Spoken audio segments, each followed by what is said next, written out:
सोनलला पाठवून देऊन लगेच मला नंदबाईकडे जायची तयारी करायची होती. तर सोनलला बाय केलं आणि बघू शकता किचनमध्ये खूप सारा पसारा झालेला आहे. म्हणजे स्वयंपाक झालं, सगळ्यांचं जेवण खाणं, खूप सारे भांडे जमलेले होते.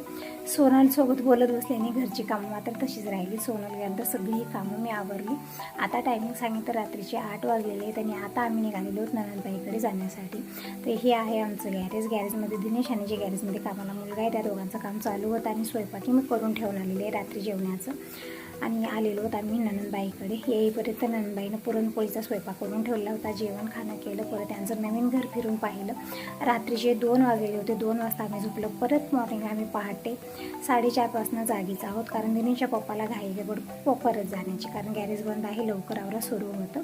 तर सगळ्यांची आंघोळ झाली. महादेवाच्या मंदिरात जाऊन आले. देवाचं पूजन दर्शन झालेलं आहे आणि आता जायला मी रेडी झालेलो. आणि बाबा आणि मावशी 8 दिवस इकडेच होते. आज ते पण आमच्यासोबत परत येत आहेत.